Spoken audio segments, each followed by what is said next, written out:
मिट्टी का सरकाना और मिट्टी का सरकना, ये दो लाइनें आपने अक्सर सुनी होगी, लेकिन यहाँ हम आपको दिखा रहे हैं कि किस तरह रेलवे द्वारा एक निर्माण कार्य में लापरवाही और भ्रष्टाचार के चलते मिट्टी सरक गई और मिट्टी के सरकने से रेलवे का पूरा ट्रैक ही सरक गया।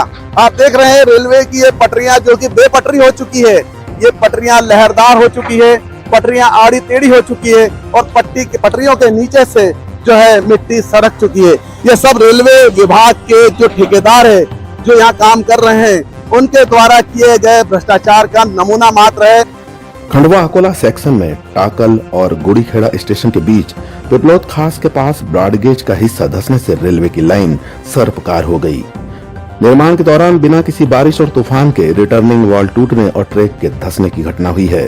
बंद रेलवे ट्रैक होने के कारण कोई जनहानि नहीं हुई, जबकि ट्रैक से बताया जा रहा है कि एक दिन पहले ही एक मालगाड़ी रेलवे की पटरियों को लेकर गुजरी थी। यदि उस दौरान ट्रैक धंसता तो कोई बड़ा हादसा हो सकता था।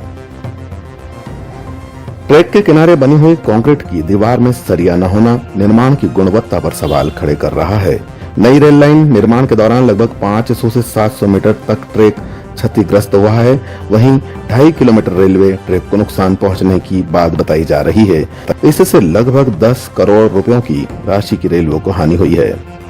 गौरतलब है कि साउथ सेंट्रल रेलवे नांदेड़ मंडल खंडवा अकोला के बीच ब्रॉडगेज कन्वर्जन का काम कर रहा है। रेलवे ने ट्रैक निर्माण के लिए सूर्य नारायण रेड्डी कंपनी को ठेका दिया है। कंपनी द्वारा पिछले 5 साल से ट्रैक का निर्माण किया जा रहा है। रेलवे ट्रैक निर्माण के दौरान पहले भी कमियां सामने आई थी। इधर हादसे के बाद रेलवे के अधिकारी कुछ भी मामले से बोलने पर बच रहे थे, लेकिन इस बीच सांसद के दौरे के बीच अधिकारी मौके पर पहुंचे और उनसे जब सांसद ने सवाल किए तो वे बगले झांकने लगे। हेड है 8 दूनी तो 16 और 3 मतलब हमें सर 19 मीटर जमीन चाहिए। यहाँ सर हमारे पास करीब 7 मीटर जमीन थी सर, और टारगेटेड वर्क में आया था।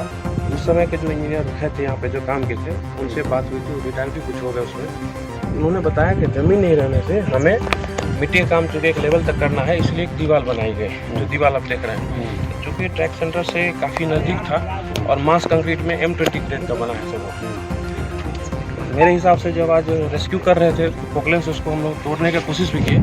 मेरा अभी तक दावा है कि सर वो स्ट्रेंथ तो आ जाएगा सर। बाकी जब हमारे पदाधिकारी भी उसको चेक करने के लिए टीम अगर भेजेंगे जस सर, तो ये नज़दीक थी। और क्या हो गया, अभी हम सर 1 किलोमीटर का ये यार्ड है सर, अभी हमारे नॉर्म्स के हिसाब से 1200 मीटर का रहना चाहिए। उसके लिए 200 मीटर का एक्सटेंशन करना है सर। एक्सटेंशन के दौरान कुछ लूज मिट्टियाँ अभी हाल में ही यहाँ पड़ी हुई थी, क्योंकि बारिश खा के थोड़ा स्लाइड हुई। ट्रैक बाजू में था और ये रेल सब भी सर सारी अभी अनलोड हुई है, तो कुछ कारण बस रहा होगा, मैं भी नहीं जानता हूँ। जब पूरे इसको चेक किया जाएगा थॉरोली तो होगा, मैं बता रहा हूँ सर। इसलिए जो स्लाइड हुआ, जो क्रैक आप देख रहे हैं, अगर सर ये बैंक फेल होता तो सेम चीज़ इधर भी मिलता। इधर ऐसा कुछ भी नहीं है। वो ट्रैक नज़दीक रहने से और हाइट ज़्यादा रहने से सर ये प्रॉब्लम मेरे हिसाब से है। बाकी सर आप हमारे ऐसा है कि ये तो आपने आपके बचने का तरीका बता दिया। बचने का नहीं कि 19 मीटर उसमें जब होना चाहिए, आप बता रहे हो तो 7 मीटर। जी हाँ सर, है ना। तो जब 7 मीटर थी तो आपने उसको अप्रूव करना ही नहीं। एक्वायर किया गया सर, जमीन एक्वायर अभी मिली है सर कुछ दिन पहले। एक बात ये तो सब फालतू बातें हैं, इन बातों में कोई दम नहीं है। ये एक अभी ये स्थिति बनी है, कल को पैसेंजर ट्रेन चलती है, शुरू होती है और ऐसी स्थिति बनती है, कितने लोग गिरते हैं, मरते हैं, तो जवाब किसको देना पड़ता?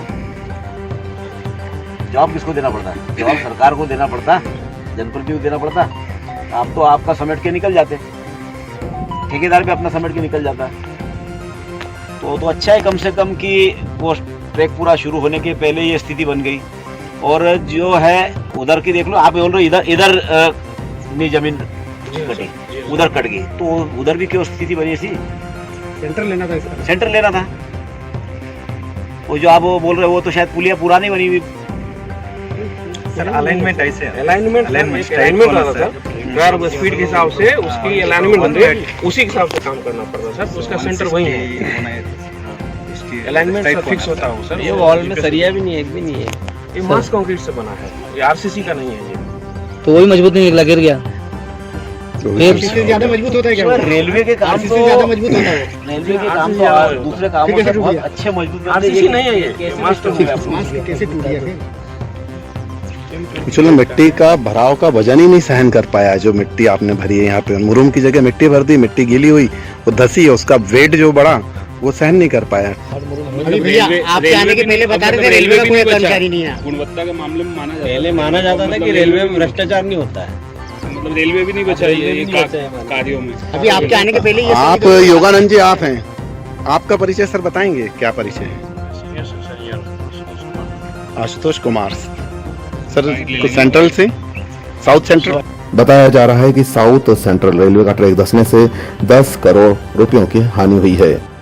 खंडवा सांसद ज्ञानेश्वर पाटिल ने मौका मुआयना किया। इस बीच रेलवे के वरिष्ठ इंजीनियरों से उन्होंने जब इस रेलवे ट्रैक के धंसने के कारण पूछा तो वे अपनी सफाई देते रहे, जिन्हें सांसद ने खूब खरी खोटी सुनाई।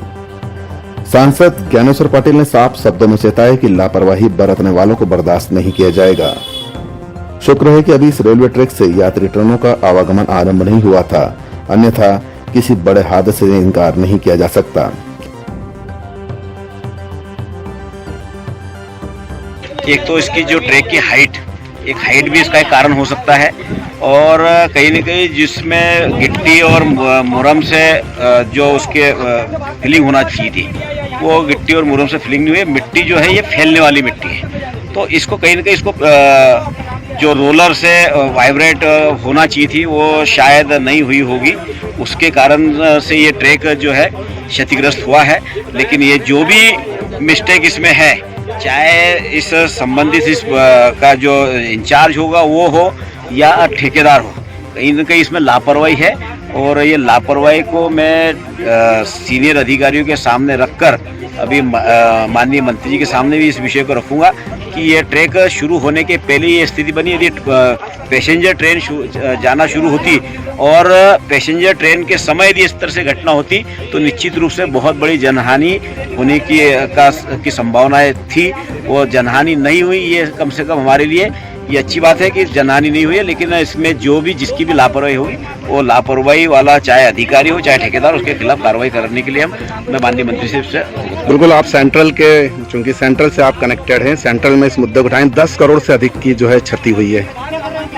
निश्चित रूप से जो भी क्षति हुई है तो जो दोषी होगा उससे उसकी वसूली हो, या जो है कि उसका ठेकेदार हो तो ठेकेदार से उसकी वसूली हो, अधिकारी तो अधिकारी से होना चाहिए। बिल्कुल, जो भी इसके लिए जवाबदार है वो जवाबदार। वहीं जब इस रेलवे ट्रैक के बारे में हमने कुछ जानकारों से बात की तो उन्होंने बताया कि अर्थवर्क का कॉम्पेक्शन नहीं हुआ था, इस वजह से यह ट्रैक धंसा है। वहीं उन्होंने सवाल उठाया कि जो कंक्रीट रिटर्निंग वॉल में लगाया गया है उसकी क्वालिटी चेक करवाई जानी चाहिए। यहाँ रेत की जगह डस्ट का उपयोग किया गया है, इसी वजह से कंक्रीट में मजबूती नहीं रही और कंक्रीट की वॉल ढह गई। दूसरा यह भी बताया जा रहा है कि जो रेलवे का ट्रैक बनाया गया है यह ग्राउंड लेवल से 6.5 मीटर ऊंचा ट्रैक है। यहाँ गिट्टी और मुरम की जगह मिट्टी भरी गई है। ऊंचाई के अनुसार प्रॉपर फैलाव नहीं होने की वजह से मिट्टी गीली होने के कारण जब फैलने लगी तो उसका दबाव कंक्रीट की बनाई हुई दीवारें झेल नहीं सकी और यही वजह रही कि ट्रैक जगह जगह से आड़ा टेढ़ा होकर सर्पाकार हो गया। मट्टी सरक सकती है, ट्रैक धसक सकता है। सोचिए अगर यहाँ से यात्री ट्रेन गुजर रही होती तो ये हादसा कितना बड़ा हादसा होता। हम आपको ग्राउंड रिपोर्ट दिखा रहे हैं खंडवा जिले के ग्राम पिपलोद के पास से, जहाँ रेलवे का यह ट्रैक धसक चुका है, इसे आनन फानन में रिपेयर किया जा रहा है। बहुत बड़ी लापरवाही सामने आ रही है, ठेकेदार के द्वारा किया गया भ्रष्टाचार सामने आ रहा है। अब देखना यह होगा कि रेलवे इसे कितने गंभीरता से लेता है, कितने गंभीरता से लेता है। अनंत महेश्वरी, खंडवा।